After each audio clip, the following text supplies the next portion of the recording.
توسلی که نباید از دستش بدی، از شنبه 10 مرداد تا روز 40. اگر جوون بیکار داری، اگر خودت بیکاری، اگر مشکل داری، اگر طلسم و جادو شدی، اگر مریض داری، اگر مستاجری، اگر خونه نداری، اگر گرفتاری، هر مشکلی که داری، هر گرفتاری داری، فقط توسل کن، انشاءالله که حاجت میگیری. توسل به خانم ام البنین 184 مرتبه صلوات میفرستیم و هدیه میکنیم به خانم ام البنین. 133 مرتبه میگیم یا قمر بنی هاشم. 14 مرتبه هم سوره حمدو میخونیم. سوره حمدو بخون و حاجتتو بگیر، انشاءالله که خانم ام البنین حاجت روات میکنه. و روز 40 خانم ام البنین رو قسم بده به 4 تا پسراش. آقا قمر بنی هاشم حضرت ابوالفضل العباسه. ببین چجوری حاجت میگیری، چجوری حاجت روا میشی. خودتم در حیرت میمونی که آقا قمر بنی هاشم حاجتت میده، خانم ام البنین حاجت روات میکنه. رزق و روزی فراوان و سلامتی، عاقبت به خیری خودتون و بچه هاتون. توسل پربرکت رو از دست نده. توسل از روز شنبه 10 مرداد تا روز 40. انشاءالله که حاجت روا بشی، حاجت دلت بگیری. این 4 تا ذکر معجزه میکنه. روزی 100 مرتبه یا رزاق، روزی 100 مرتبه یا فتاح، روزی 100 مرتبه یا وهاب، روزی 100 مرتبه یا قهار. این 4 تا ذکر معجزه میکنه دوستان. گره های بسته رو باز میکنه، درهای بسته رو باز میکنه. رزق و روزیه، هم برای برکت تو خونه است، هم برای شفای بیماره، هم برای کسایی که با هم دعوا دارن، مشکل دارن، گرفتاری دارن. حتما این 4 تا ذکر رو هر روز بگن. برای اونایی که خواستگار ندارن یا میخوان برن خواستگاری، میخوان جواب رد نشنون، یا چند سال دختر تو خونه مونده خواستگار نداره، براش خواستگاری میان ولی میرن دیگه پشتشون هم نگاه نمیکنن. میخوام این کار رو انجام بدی، انشاءالله بخت و اقبالت باز بشه. از قرآن خیلی بهره میبریم دوستان. قرآن قرآن قرآن، همه چیز به خوندن قرآن بستگی داره. حتی شده روزی 1 آیه از قرآن رو بخون.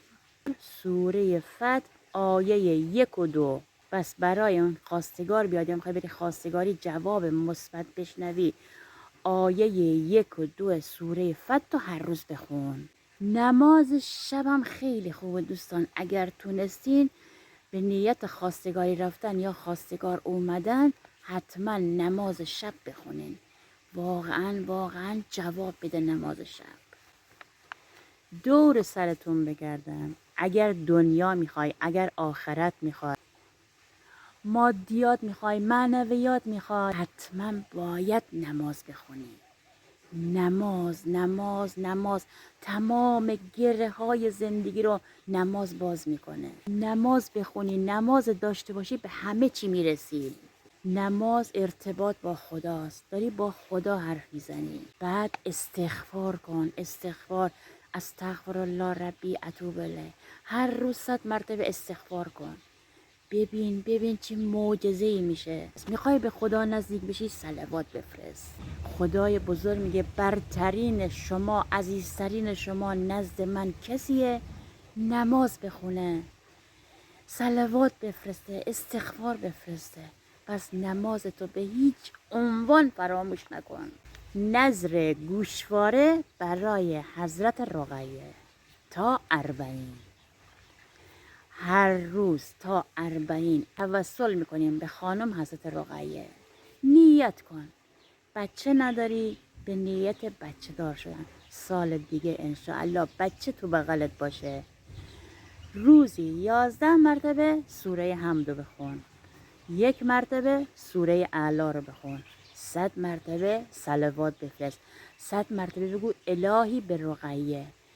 بعد روز 40 که شد، هر چند تا میتونی گوشواره، طلا نمیخواد باشه، گوشواره باشه که بچه میبینه دلش خوش بشه، بده به چند تا دختر بچه. ببین چه جوری حاجت میگیری، حاجت روا میشی. حضرت رقیه گره های بزرگو با دستای کوچیکش باز میکنه. پس انجام بده، انشاءالله که حاجت میگیری. توسل 3 روزه به حضرت زینب.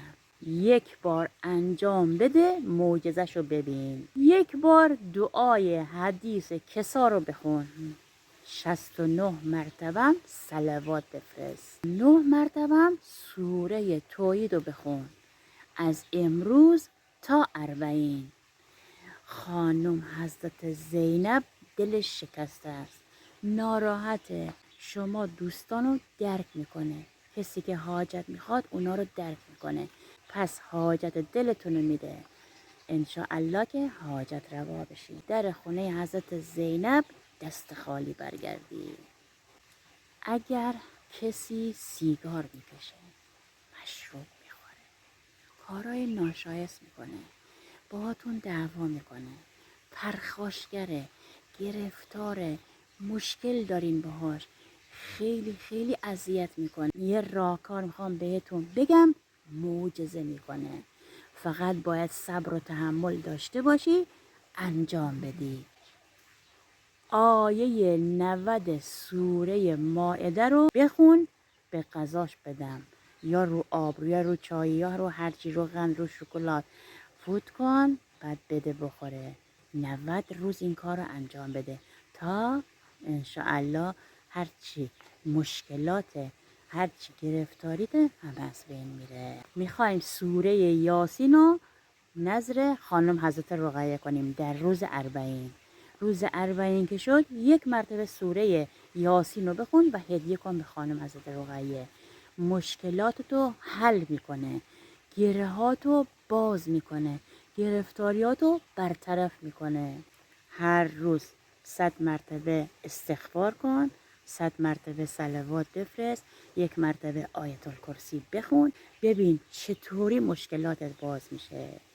برای باطل کردن سحر، جادو، طلسم یه راهکار بهتون میگم که معجزه میکنه. راهکار قرآنی. نه بری پیش دعا نویس، پولت هدر بره، استرس داشته باشی، بترسی. فقط و فقط هرچی طلسم و جادویه با قرآن باطلش کن. خودت بشین وضو بگیر، نیت کن، باطل میشه. سوره حمد و 70 مرتبه روی لیوان آب بخون، آب بپاش دوره بر خونت. همین. تازه اگر مریضم داشته باشی، مریضت شفا پیدا کنه.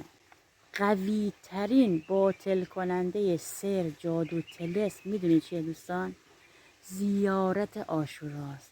هر روز زیارت عاشورا بخون، دعای القمر بخون، هرچی طلسم باطل میشه. مشکل مالی داری، هر روز بگو یا الله یا رحمان یا رحیم، روزی 100 مرتبه. خرجت نخورد، اگر کم میاری، اگر کرای خونه میخوای بدی نمیتونیم، مشکل داری، گرفتاری داری، نمیتونی کرای خونه به دستت نمیرسه، هر روز 100 مرتبه یا الله یا رحمان یا رحیم. با خودش درهای رحمت و دونه به دونه برات باز میکنه.